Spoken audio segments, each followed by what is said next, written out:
No te preocupes, mi amor. En unas horas seré oficialmente parte de la familia. Nadie sospechará nada. Esas palabras, susurradas entre risas ahogadas, flotaron desde la biblioteca y apuñalaron a Elena en el pecho. El aire de la lujosa mansión en Coral Gables, antes lleno del aroma a flores y del suave jazz, se volvió denso, irrespirable. La copa de champán que sostenía tembló, el líquido dorado danzando al ritmo de su corazón roto. A través de la puerta entreabierta, la imagen era una pesadilla. Su esposo, Ricardo, y la prometida de su único hijo, Sofía, entrelazados en un beso que borraba 25 años de historia. El cristal se hizo añicos contra el mármol, un sonido que solo ella pareció escuchar, en medio del murmullo de los invitados. Antes de contarte cómo Elena transformó esta humillación en la más fría de las venganzas, detente un segundo. Cuéntame en los comentarios, ¿desde qué ciudad estás viendo esta historia? Me emociona saber hasta dónde llega la voz de quienes, como ella, se negaron a ser víctimas y decidieron reescribir su propio final. Tu comentario me anima a seguir compartiendo estas historias de justicia. Pero para entender cómo Elena llegó a este punto de quiebre, es necesario regresar en el tiempo, a un lugar donde las promesas aún olían a nuevo, y el futuro parecía un lienzo en blanco. Unos 25 años antes, Elena no vivía en una mansión en Coral Gables, sino en el corazón vibrante de la pequeña Habana. Creció entre el aroma a café recién colado y las historias de su abuela, quien le enseñó que en la cocina residía el poder de unir, sanar y recordar. Su sueño no era casarse con un hombre rico, sino abrir su propio restaurante, un lugar donde cada plato contara la historia de sus raíces. Conoció a Ricardo en la universidad. Él era pura ambición, un torbellino de carisma y planes de grandeza que la deslumbró. Vio en su pasión por la cocina una herramienta, no un arte. Tú pones el alma en nuestra casa, y yo construiré un imperio para nosotros, le prometió una noche, bajo las luces de Miami. Juntos, seremos invencibles. Y Elena, enamorada, le creyó. Le entregó su sueño en bandeja de plata, convencida de que el amor era un sacrificio compartido. Así, Elena guardó sus recetas y sus planes en un cajón. Se convirtió en la arquitecta invisible del éxito de Ricardo. Sus cenas no eran solo comidas, eran eventos estratégicos donde se cerraban negocios y se forjaban alianzas. Cada plato que salía de su cocina era un peldaño más en la escalera social y profesional de él, mientras ella permanecía en la sombra, asegurándose de que la luz siempre lo iluminara. Criaron a Mateo, su único hijo, en un hogar que desde fuera parecía la encarnación del sueño americano. Pero los imperios a veces se construyen sobre cimientos rotos. Los primeros signos fueron sutiles, casi imperceptibles. Las reuniones hasta tarde se multiplicaron. Su celular, antes un objeto sin importancia, se convirtió en una fortaleza con contraseña que nunca abandonaba su lado. El hombre que antes celebraba su sazón, ahora criticaba sus platos frente a sus amigos, llamándolos anticuados o demasiado caseros, con una sonrisa condescendiente que le helaba la sangre. El frío no solo entró en sus palabras, sino también en sus manos. Los abrazos se volvieron mecánicos, un trámite antes de salir de casa. La cena anual en el modesto café de su primera cita, un ritual que él insistía en mantener, se sentía como una obra de teatro. Él actuaba el papel del esposo devoto, pero sus ojos estaban vacíos, ausentes. Elena se convenció de que era el estrés, el peso de sus responsabilidades, negándose a ver la verdad que le gritaba en silencio. El hombre con el que compartía la cama se había convertido en un extraño. La llegada de Sofía a sus vidas fue como la de una flor exótica y venenosa plantada en un jardín familiar. Al principio, Elena la recibió con los brazos abiertos. Era la mujer que su hijo Mateo amaba, una joven arquitecta con una sonrisa deslumbrante y una ambición que le recordaba a un joven Ricardo. Pero desde el primer día, hubo algo en su mirada, una suficiencia fría que no encajaba con la calidez de su hogar. Ricardo, por su parte, la trataba no como a una futura nuera, sino como a una socia, una igual. Sofía entiende el mundo moderno, Elena. Tiene una visión que nos hace falta, decía, y cada halago hacia ella sonaba como una crítica velada hacia su esposa. La primera estocada directa llegó en la cocina, el santuario de Elena. Sofía entró, observando con una curiosidad casi clínica mientras Elena preparaba una cena para unos socios de Ricardo. ¡Ay, qué admirable!, dijo Sofía apoyándose en el mesón de mármol. Debe ser maravilloso tener el tiempo para ser una esposa tan doméstica. Yo apenas sé encender el horno. La palabra doméstica quedó suspendida en el aire, cargada de un desprecio que solo Elena pudo sentir. Ricardo, que entraba en ese momento, rió. Es el talento secreto de Elena. Nos mantiene bien alimentados mientras yo construyo el mundo real. El mundo real, como si el de ella, el que había cimentado el de él, fuera una simple fantasía. Las humillaciones se volvieron un deporte para dos. En las cenas con amigos, si Elena intentaba dar su opinión sobre política o negocios, Ricardo la interrumpía con una caricia condescendiente en la cabeza. Mi Elena siempre tan pasional. Deja los números para nosotros, ¿sí? Y Sofía añadía, con una sonrisa cómplice. Es que las mujeres como nosotras, las que trabajamos, a veces olvidamos lo lindo que es tener esa inocencia. Elena se sentía como una pieza de anticuario en su propia casa, observada con una mezcla de falsa piedad y aburrimiento por la pareja que, sin saberlo ella aún, ya dirigía su vida. ¿Alguna vez te han hecho sentir invisible en tu propia casa? Es un dolor que quema por dentro, una brasa lenta que consume la autoestima. Si entiendes lo que Elena estaba sintiendo en ese momento, déjame un sí en los comentarios. Quiero saber que no estamos solos en estas batallas silenciosas. Tu apoyo le da fuerza a esta y a muchas otras historias que merecen ser contadas. El ataque se extendió a su apariencia. Para una gala benéfica, Elena eligió un vestido elegante, de un diseñador local que le encantaba. Al verla, Ricardo frunció el ceño. Es muy tú, Elena, muy casero. Sofía, que casualmente estaba allí para recoger a Mateo, la miró de arriba a abajo.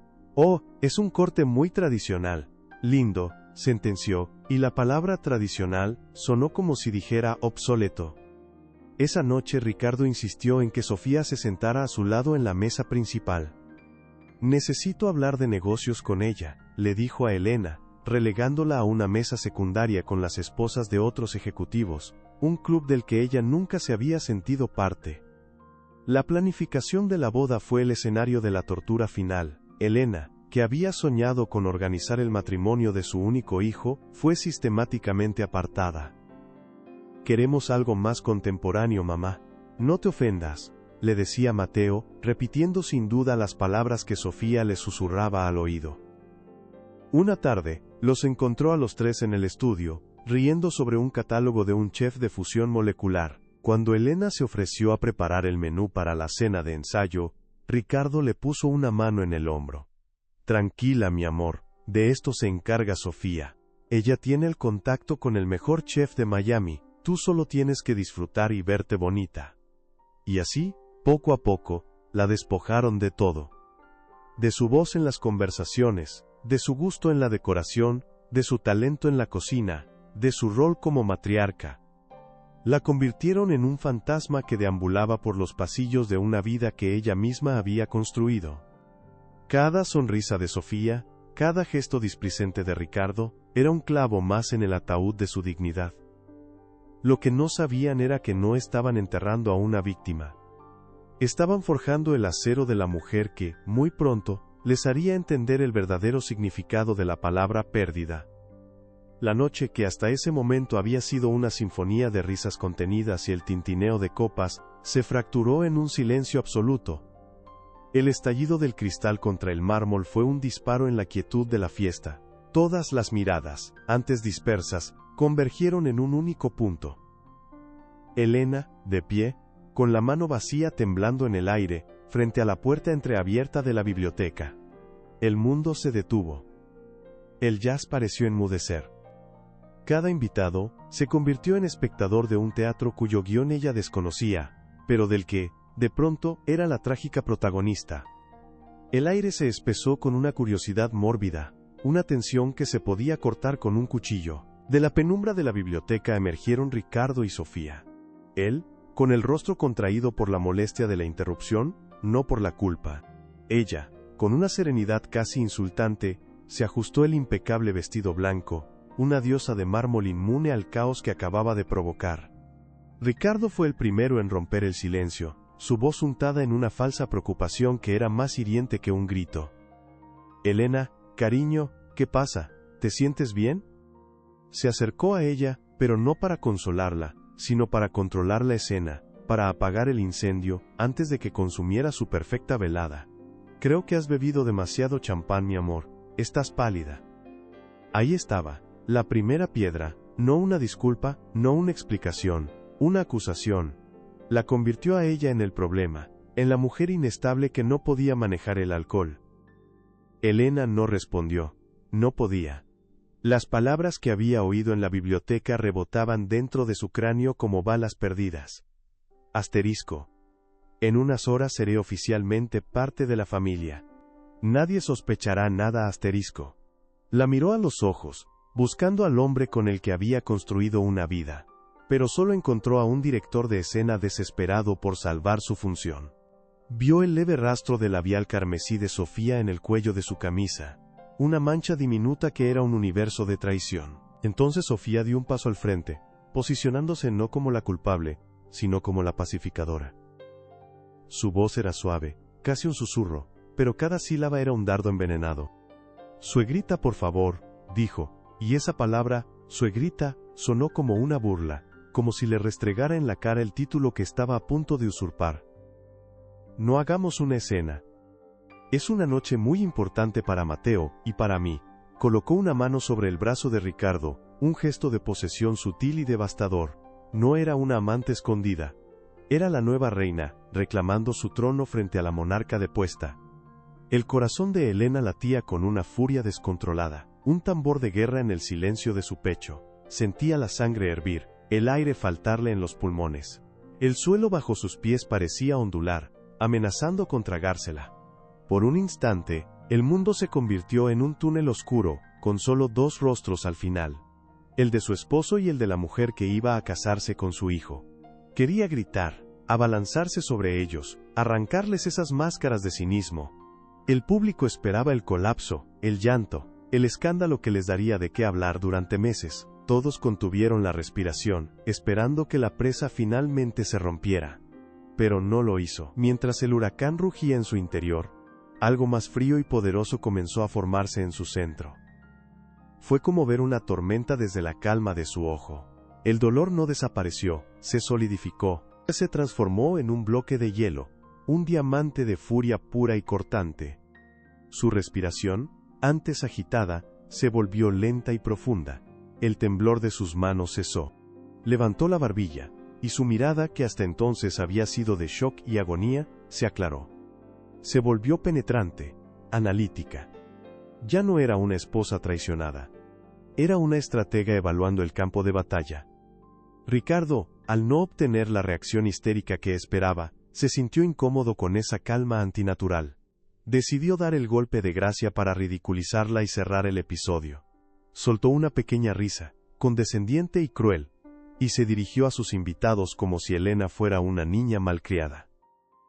«Disculpen, por favor. Mi esposa a veces se pone un poco pasional. El estrés de la boda, ya saben cómo son las madres», y con esa frase, la borró. La redujo a un cliché, a una mujer irracional gobernada por las hormonas. La humillación era ahora total, pública e irreversible. No solo la había traicionado, sino que la había sentenciado como loca frente al mundo que ella misma le había ayudado a construir. Fue en ese preciso instante, bajo el peso de 100 miradas y la daga de la risa de su esposo, que la vieja Elena murió. La mujer que sacrificó sus sueños, la que cocinaba para cerrar tratos, la que vivía en la sombra para que él pudiera brillar, se desvaneció. Y en su lugar, nació otra.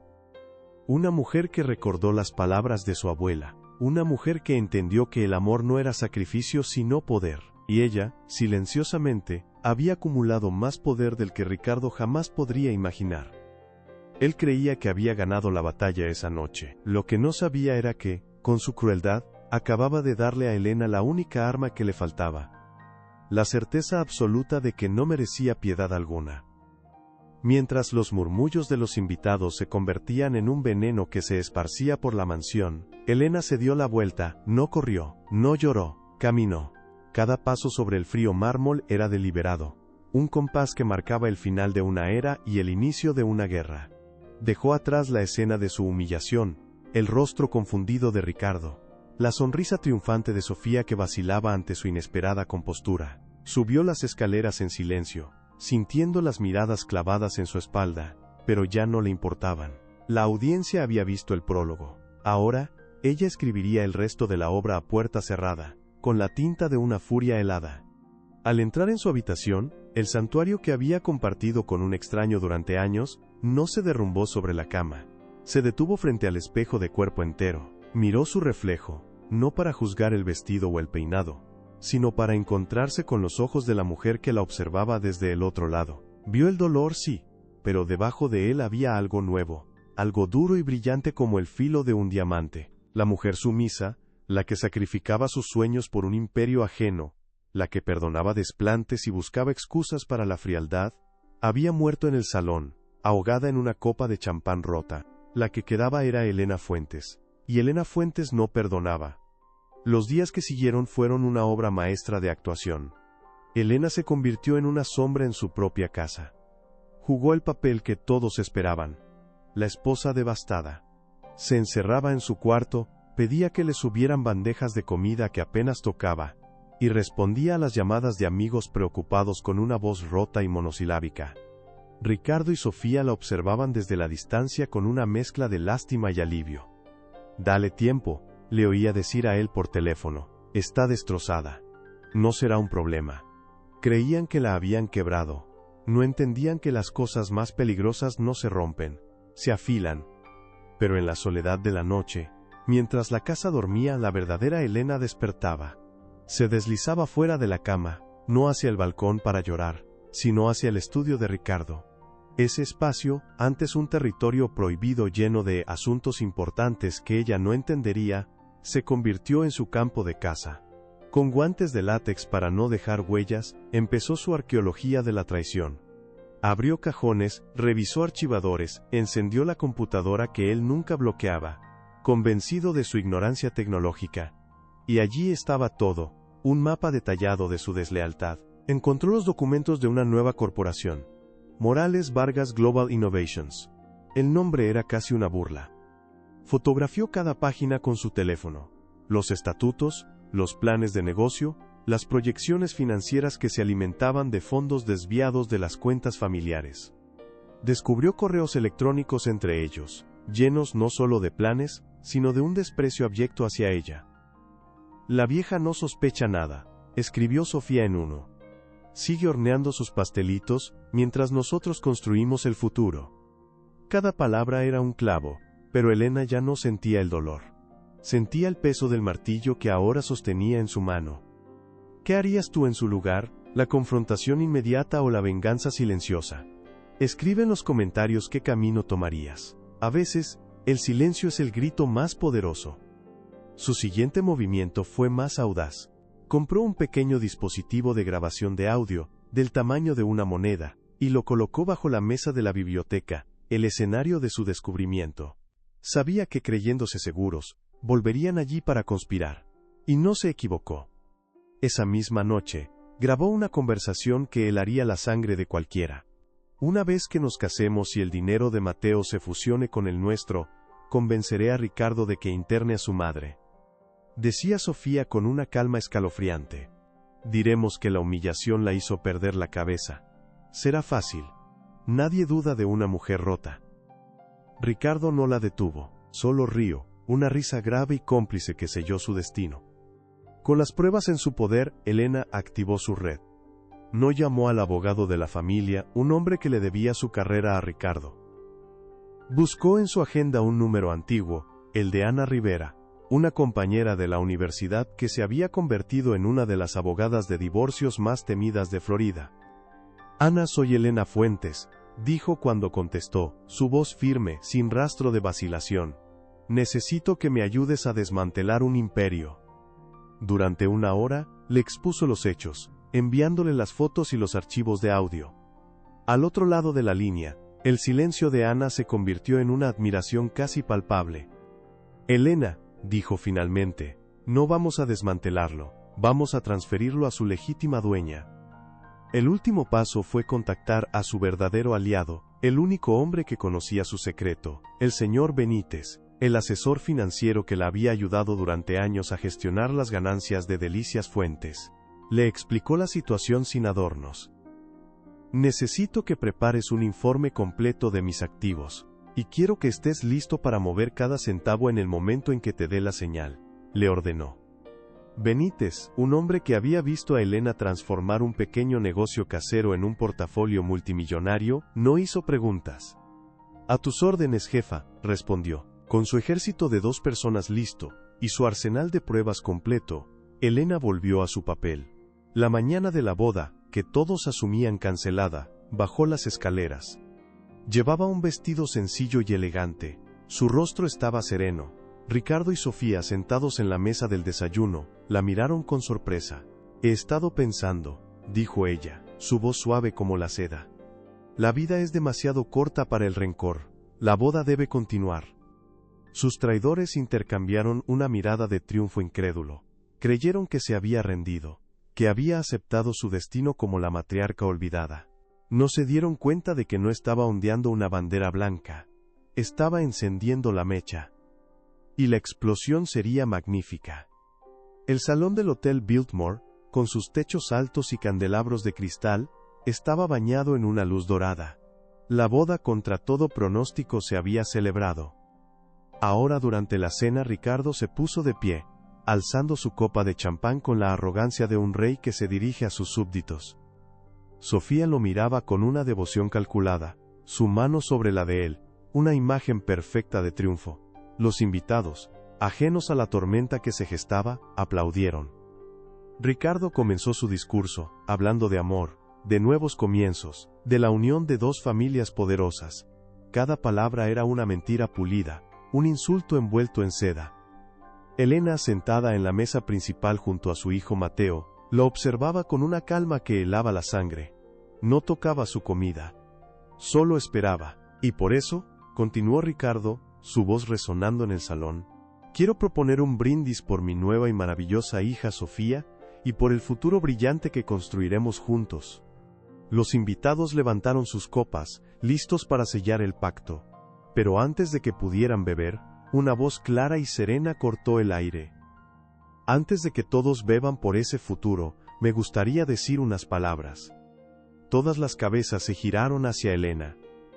Se había puesto de pie, sin prisa, sosteniendo un micrófono que uno de los organizadores, instruido por ella, le había entregado discretamente. Ricardo la miró, primero con irritación, luego con una alarma creciente al ver la expresión indescifrable en el rostro de su esposa. Cariño, no creo que sea el momento, intentó interrumpir, pero Elena ya tenía la atención de todos. Ricardo tiene razón, comenzó ella, su voz firme, sin un ápice de temblor. Hoy es un día de nuevos comienzos, y de finales. Es un día para hablar de negocios, de alianzas estratégicas. Un murmullo recorrió la sala. Por ejemplo, la alianza estratégica que mi esposo y mi nueva nuera formaron hace meses en la biblioteca de nuestra casa. El silencio que cayó fue absoluto, pesado y denso como el plomo. Ricardo se puso pálido. Sofía apretó la mandíbula, su sonrisa congelada en una mueca horrible. Una alianza que incluía no solo traicionar a mi hijo, continuó Elena, su mirada fija en ellos, sino también un plan detallado para desviar fondos de nuestra familia a una nueva corporación llamada Morales Vargas Global Innovations. «Estás loca, Elena, has perdido la cabeza», gritó Ricardo, su máscara de control finalmente rompiéndose, pero Elena no se inmutó. «Loca, sí, rota, también». Esas fueron las palabras exactas que usaste, Sofía, ¿recuerdas? Las tengo grabadas. Hizo una pausa, dejando que la implicación se asentara en la mente de los invitados. Dijiste, diremos que la humillación la hizo perder la cabeza, será fácil, nadie duda de una mujer rota. El rostro de Sofía se descompuso. La diosa de mármol se estaba agrietando. Justo en ese momento, como si fuera una señal, las puertas del salón se abrieron. No entró un camarero, sino una mujer de traje impecable y un portafolio en la mano. Era Ana Rivera. Se acercó a la mesa principal con una calma letal. «Buenas noches», dijo Ana, su voz profesional resonando en el silencio. «Señor Morales, señora Vargas, les presento una orden de cese y desista. junto con una demanda por fraude y malversación de fondos. Dejó 2 gruesos sobres sobre la mesa, frente a ellos. Además, señor Morales, aquí tiene un aviso de desalojo. La propiedad de Coral Gables pertenece a una corporación en la que la señora Fuentes es la accionista mayoritaria. Tiene 48 horas para desalojar. Ricardo miró los papeles como si fueran serpientes. Su rostro pasó de la furia al pánico puro y helado. Se giró hacia Sofía, buscando un aliado, pero ella lo miraba no con amor, sino con el desprecio que se le reserva a un socio inútil, cuyo plan ha fracasado estrepitosamente. Pero el golpe final aún no había llegado. Elena tomó su celular, marcó un número y lo puso en altavoz. Señor Alarcón, ¿cómo está? Soy Elena Fuentes. Una voz masculina y poderosa respondió. Elena, qué gusto. Estaba a punto de llamarte. Recibí tu mensaje. Por supuesto, mi inversión sigue tu criterio. La oferta para el proyecto Morales Vargas está oficialmente retirada. Elena colgó. Miró a Ricardo, cuyos ojos estaban desorbitados, comprendiendo por fin la magnitud de su ruina. El gran inversor que necesitaban, la pieza clave de su futuro, era uno de los clientes más leales de Delicias Fuentes. El imperio que planeaban construir se había derrumbado antes de poner el primer ladrillo. Elena dejó el micrófono sobre la mesa. El sonido resonó como un martillazo final. Este imperio no lo construiste tú, Ricardo. Lo financiaron mis sueños, dijo. Su voz ahora un susurro que solo ellos pudieron oír. Y hoy, he venido a cobrar la deuda. Con intereses. No esperó respuesta. No le interesaba ver las lágrimas de Sofía ni la rabia impotente de Ricardo. Tomó del brazo a Mateo, quien la miraba con una mezcla de dolor y un inmenso orgullo. Juntos, madre e hijo, caminaron hacia la salida, dejando atrás un salón lleno de murmullos escandalizados, y a 2 arquitectos de la traición sentados solos entre las ruinas de su fiesta de coronación. Al cruzar el umbral, Elena sintió el aire fresco de la noche en su rostro. No era el final, era el sonido de su propia vida, finalmente comenzando. 6 meses después, el aire del Design District de Miami no olía a sal marina, sino a azafrán, a albahaca fresca y a éxito. Fuentes, el restaurante de Elena, no era solo un lugar para comer, era un testamento. Las paredes de ladrillo visto, suavizadas por una iluminación cálida y obras de artistas locales, respiraban una elegancia que no gritaba, susurraba. Cada noche, el local se llenaba con el murmullo de conversaciones animadas y el tintineo de copas, una sinfonía que celebraba no solo la comida, sino la historia detrás de ella. Elena ya no se movía entre los invitados como una anfitriona ansiosa. Ahora, vestida con una impecable filipina de chef, salía de la cocina, con una sonrisa serena, la de una reina que ha construido su propio castillo, ladrillo a ladrillo. Mateo, a su lado, dirigía el salón con una madurez forjada en el fuego, su lealtad y admiración por su madre, evidentes en cada gesto.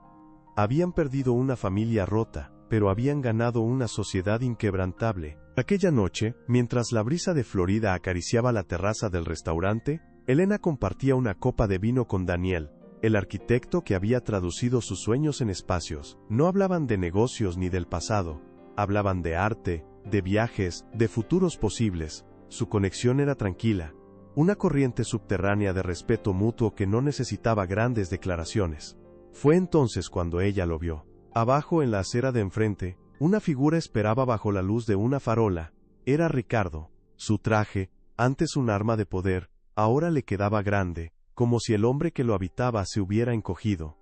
Su rostro, antes cincelado por la arrogancia, mostraba el mapa de las derrotas. Sus miradas se cruzaron por un instante a través de la distancia, un puente frágil entre 2 mundos que ya no se tocaban. Él no la miraba con odio, sino con una incomprensión vacía, la de un hombre que lee el último capítulo de un libro sin haber entendido la trama. Un escalofrío recorrió la piel de Elena, pero no era de miedo ni de rencor, era la sensación de una puerta cerrándose para siempre.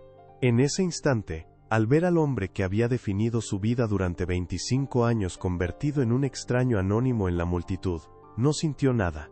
Ni la brasa de la ira, ni la ceniza de la pena, solo una paz profunda y absoluta. El bloque de hielo que se había formado en su pecho, no se había derretido en un torrente de lágrimas, sino que se había evaporado, dejando tras de sí un cielo despejado. Él le había robado años, le había arrebatado una falsa seguridad, pero al final, sin saberlo, le había devuelto lo único que importaba, a ella misma. Con una leve sonrisa, Elena se giró, dándole la espalda a la calle, al pasado, y volvió su atención a la calidez de la conversación de Daniel, al sonido de la risa que venía de su restaurante, al pulso vibrante de su nueva vida. Y así, la historia de Elena no termina con una venganza, sino con un renacimiento. Porque la justicia más poderosa, no es ver caer al otro, sino levantarse uno mismo con más fuerza que nunca. Si tú también crees que ella hizo lo correcto, que la verdadera victoria fue la paz que encontró al reclamar su propio nombre, dale like a este video. Tu apoyo nos permite seguir contando estas historias. Cuéntame en los comentarios desde qué país nos estás viendo, me encantará leerte. Y no olvides suscribirte para no perderte más historias como esta, donde los valientes demuestran que el mejor final es siempre el que escriben ellos mismos.